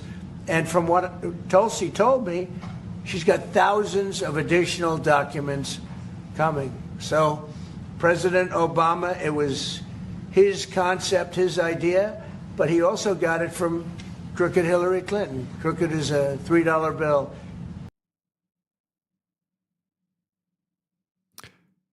Okay, so the next cut that I'm going to play for you,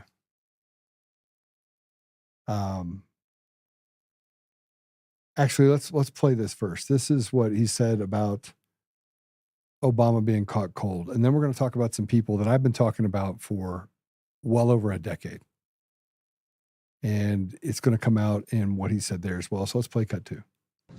I don't know anything about it. They're going to what? Meet her? Your deputy attorney general has reached out to Ghislaine Maxwell's attorney asking for a new interview. Yeah, I don't know about it, but I think it's something that sounds appropriate to do, yeah. Do you have any concern that your deputy attorney general, as your former attorney, would be conducting the interview, given...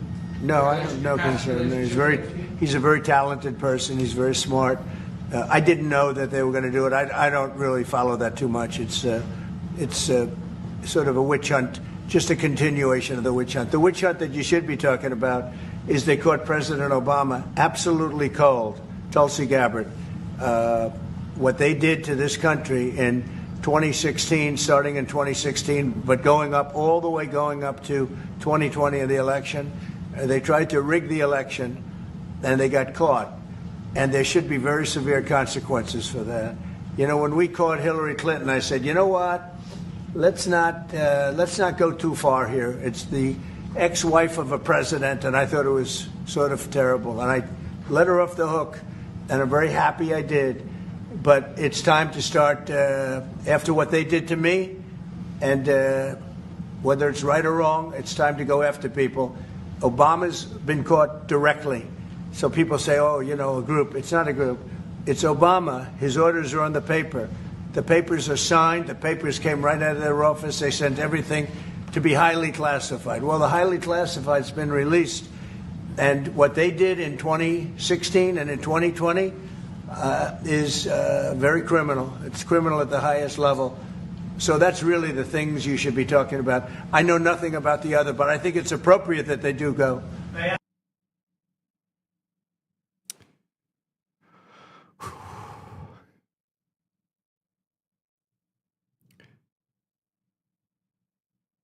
So I talk about Scott Pressler. I talk about the people that they're this kabuki theater, this central casting that they're doing right now, and that they're putting people up on pedestals or being told at different media groups that, hey, Joe's not going to play ball, so let's not press on this person or that person.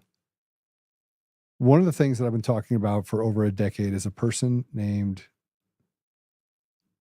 well, let's just play it. Let's play this, and you tell me the name of the person that I'm talking about. Go ahead. No. We caught Hillary Clinton. We caught Barack Hussein Obama. They're the ones, and then you have many, many people under them. Susan Rice. They're all there. The names are all there. And I guess they figured they're going to put this in classified information, and nobody will ever see it again. But it doesn't work that way. And it's the most unbelievable thing I think I've ever read. So you ought to take a look at that.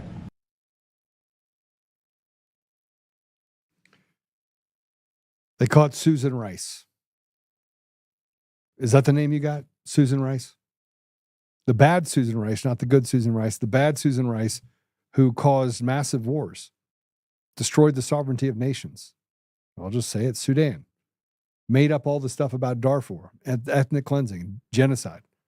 Created the Save Darfur. The billions of dollars was bilked and sent over in what could only be described as money laundering that was used to develop all of the things that they're developing right now.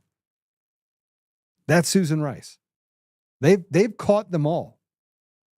But had it not been for people that are internet sleuths that were looking at who was serving on what board, Susan Rice would have still been sitting on a board inside of the Trump administrations under their watch.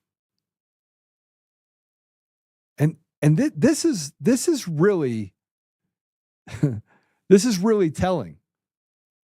And the telling part about what we're actually dealing with right now is that even though we caught them stealing elections. President Trump talked about the 2020 election because it's his election, and he won the 2024 election. But where he's wrong is the systematic stealing of the voice of people. He's not even allowed to talk about it. He's not allowed to talk about how deep it goes with machines and mail-in ballots. They are staying so far away from it because the mechanism has to stay in place for the United States of the Republic of Israel. That's why. You got to have AIPAC that is able to buy 529 people. That's the reality. 529 people, AIPAC comes in and buys all of those politicians who then appoint people that they say, hey, you have to appoint these people as judges. And then you'd say, okay, well, 46% of judges are Jewish atheists. And they say, oh, because they value education. Are you trying to tell me that Catholics don't value education? Are you trying to tell me that Muslims don't value education, that Christians don't value education? Are you trying to tell me that the smartest people in the entire country that can be judges across the country, almost 50% of them have to be Jewish? Now, how about leadership? Josh Shapiro, Jared Polis, Phil Weiser, Jenna Griswold. What do they all have in common? Atheist, Jewish, godless demons. And there's so many more. There's so many more. You say, Joe, you're attacking Jews. No, I'm not. Show me what Rabbis Against Zionists. It's actually a page on X. Rabbis Against Zionists. Amazing people. I follow them. And they go after the people in leadership that built this fraternity. See, it's not Israel we're actually supporting. It's a criminal organization that is funneling money, and at every step of the way, Epstein, Weinstein, Wiener's got his own show now. The guy that literally tried to rape a 16-year-old has a show. A registered sex offender is on TV normalizing pedophilia. Because that's supposed to be normal, right? Susan Rice destroys an entire country. Millions of people died. Cut a country in half by saying there was something, went to The Hague and said, we need to charge him. ICC indictment for genocide and ethnic cleansing. It never existed. It never happened. I'm going to show you a video right now. This is a video of people that talk about the weaponizing. Today, this happened 2 days ago. The weaponizing. The absolute weaponizing of society. Pandemics, killing people, wars, conflicts. And brings back the fact look at the type of people they are. People say, Joe, you have way too much confidence. Right? These little shitbags on the internet. You have too much confidence. Yeah, you're egotistical. No, I'm just smart. I'm smart. Now look at the people that they put up on pedestals that they call smart. That's these people. Let's go ahead and play that video.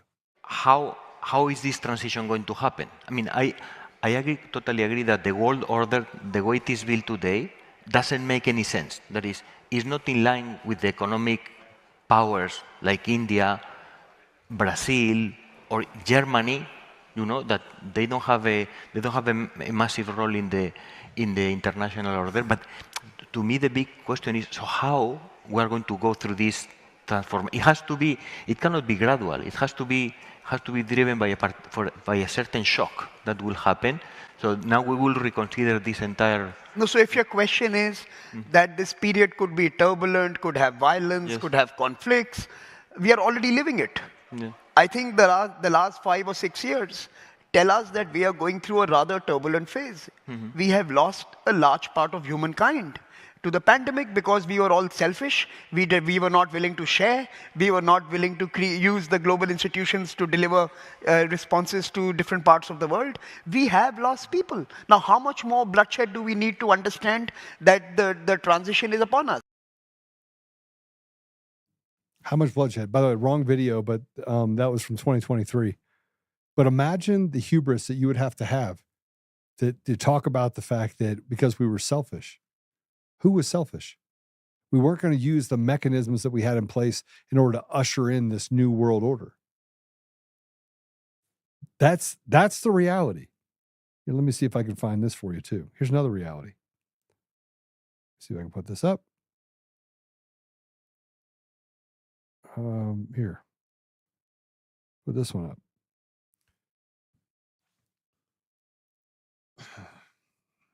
Viva Fry talked about this yesterday. I was watching his show. And this is Kayla Pollock.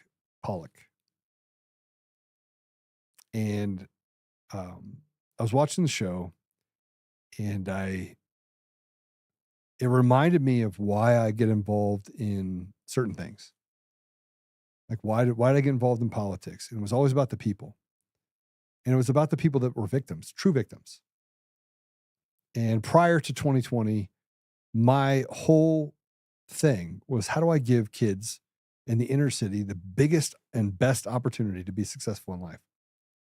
How do I help them do that? How do I remove barriers? How do I advocate for them? And so I did so. And now I advocate for guys that are, serve 8-9 years of a 20-year prison sentence. How do I take that scarlet letter out? How do I work the problem? And the most frustrating part about it for me is that you can't work a problem that they don't want you to touch. And normal, everyday people become the victims of a machine, and then they get annihilated by that machine. And if we go back to 2020, millions of Americans died. Millions of people around the world died. Of that, almost all of those people died because they were put on high flow ventilators, because the hospital made a bunch of money every time they did it. It's like, if you put them on the ventilator, we're going to give you 55 grand. And we've forgotten what they have done to people in our community. And so there was this video that was put up there by Kayla. Kayla's from Canada. Here's what you don't know about Canada. Canada, they had the protest for the trucker protest. They came in and just stole all of their money, put them into destitution, put them in jail. And now, if you participated in that, there's people that they want to give 7 to 9 years in prison because it showed open defiance to the crown.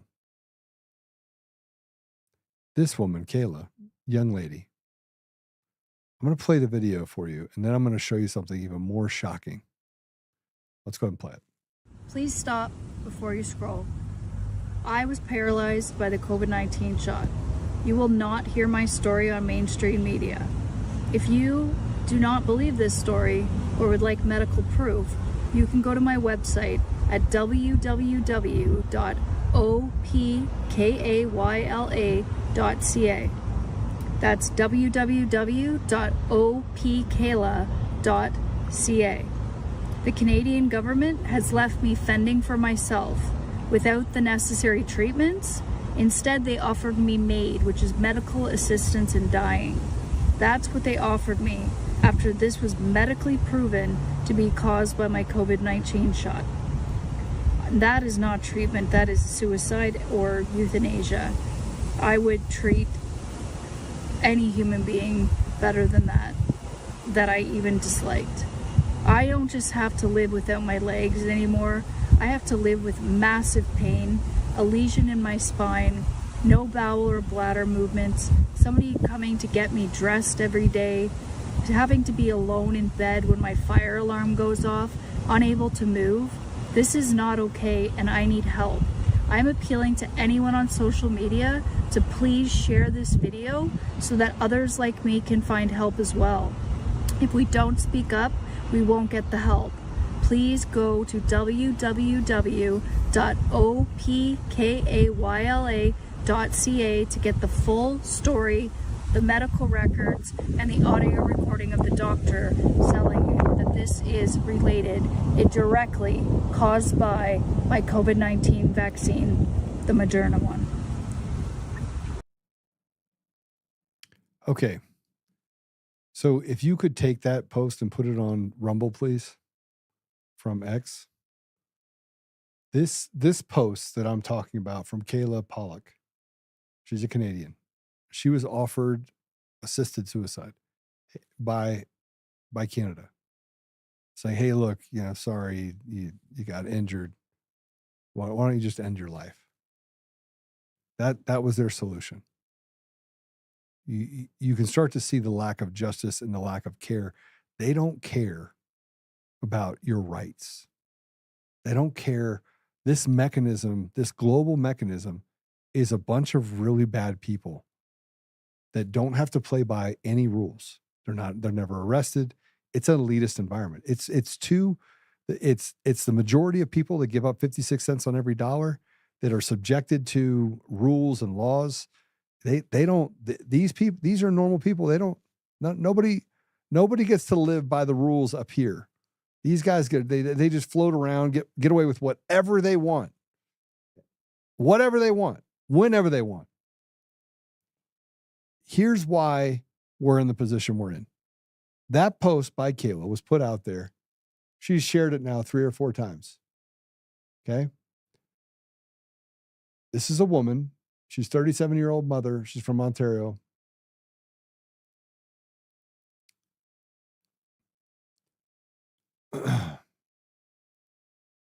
Here's what they said. Put it out on all the media.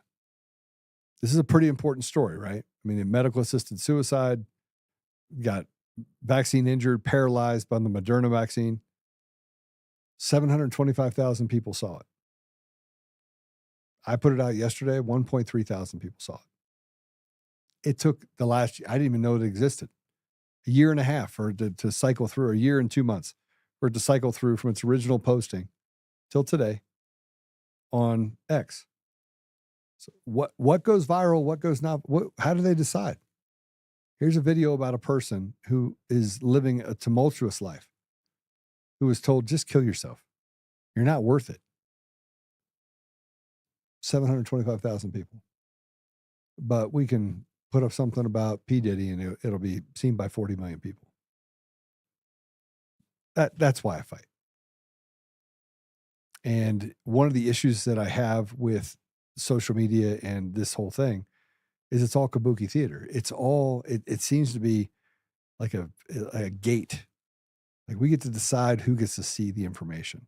And we get to slander people with impunity and do whatever we want. And we own the court, so we can do whatever we want there too. If we don't get rid of machines and mail-in ballots, and if we don't stop people from taking control of everything that we have, which is what they've done now, you need a daddy. I know you didn't know you needed a daddy. You need a daddy. The government's got to tell you everything. And it's a system. And you have politicians that say, well, I don't trust the government either. You are the government. When you vote 6 to 429, to 6 people for stopping the funding of Israel, as if we get to money launder stuff to them so they can then do whatever they want to us. 6 to 420. That shows you how unimportant you are as an American. And here's Scott Pressler. I'm going to end it on this.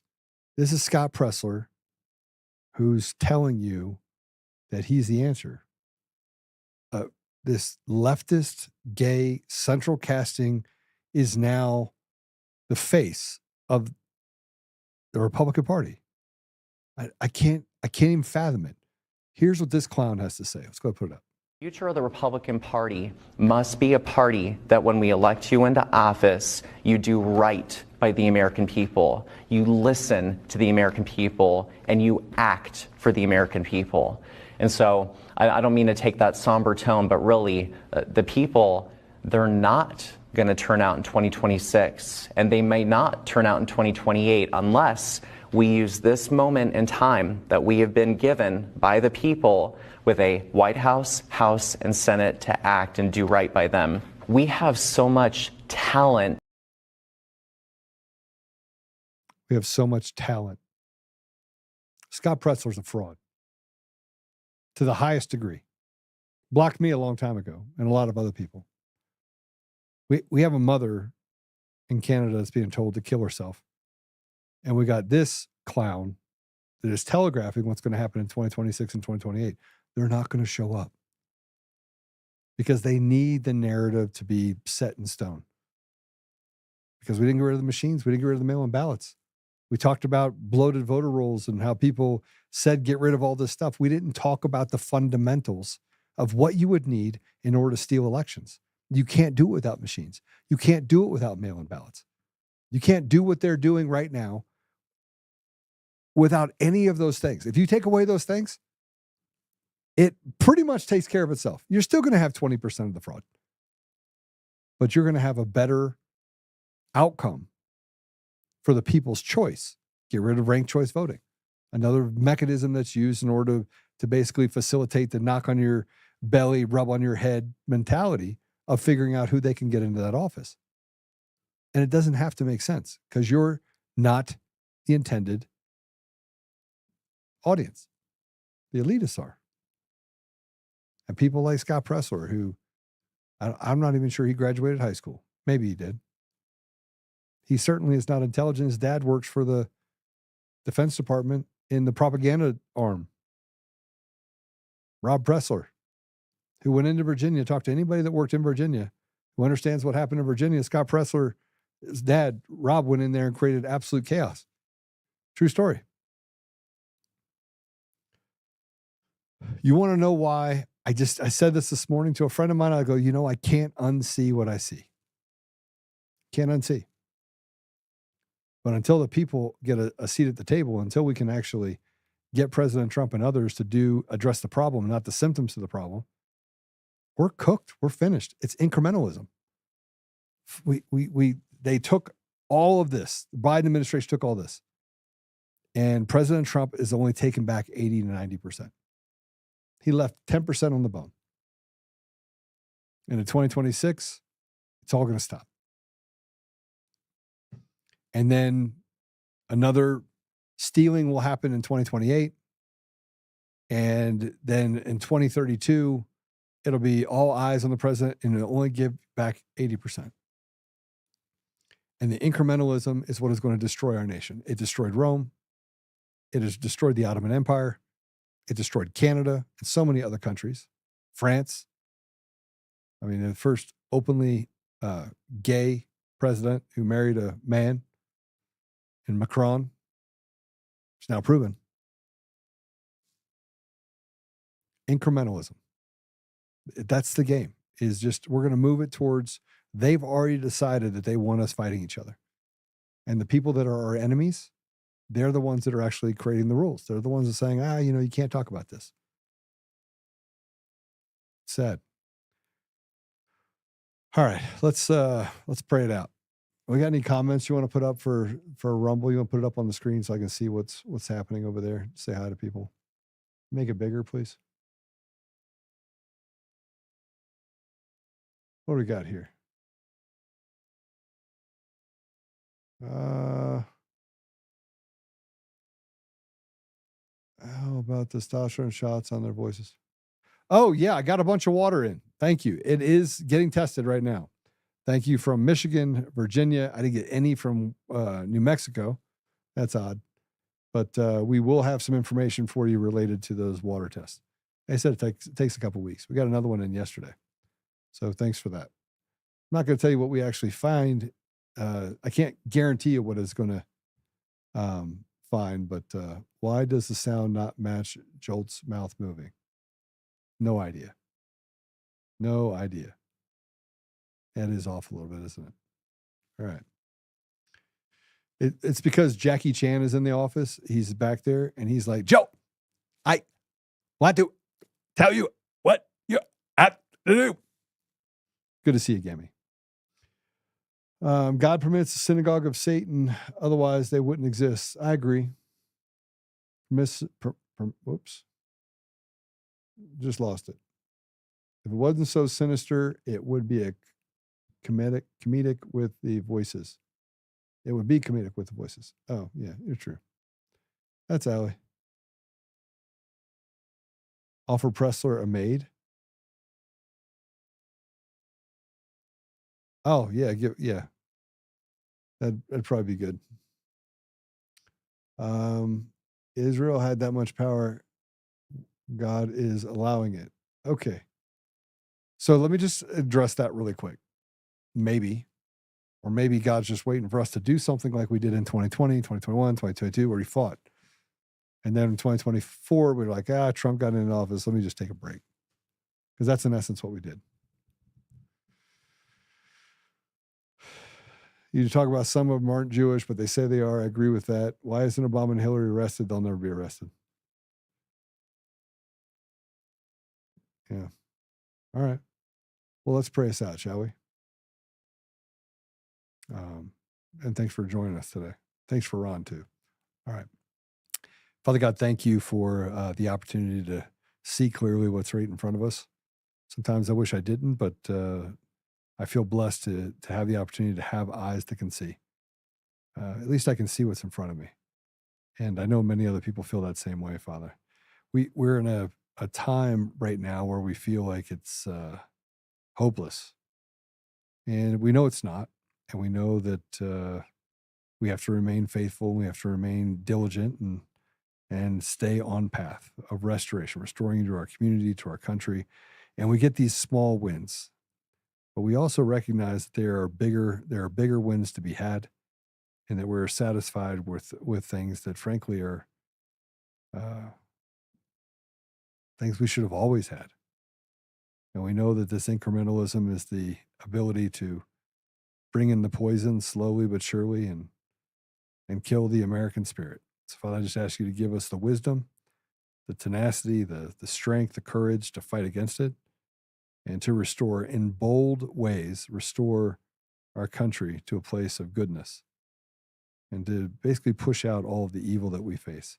Father, I ask a special blessing over Tina Peters, that she may have an immense amount of peace. I also ask that you be on the heart and minds of the judge in the Tina Peters case, that they may be drawn to only one conclusion, and that is one that favors Tina's release.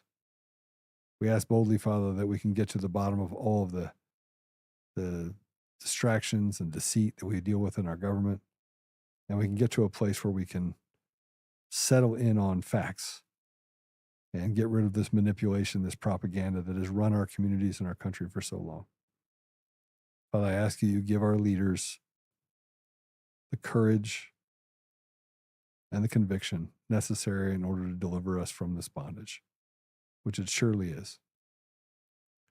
And I ask you, Father, to give us the wisdom and the patience to follow you wherever you may ask us to go or wherever we may be taken. I ask these things in the name of Jesus Christ. Amen. All right, I'll see you guys on tomorrow, 2 o'clock, 4 o'clock Eastern. Same time, same bat station. God bless you. We'll see you soon.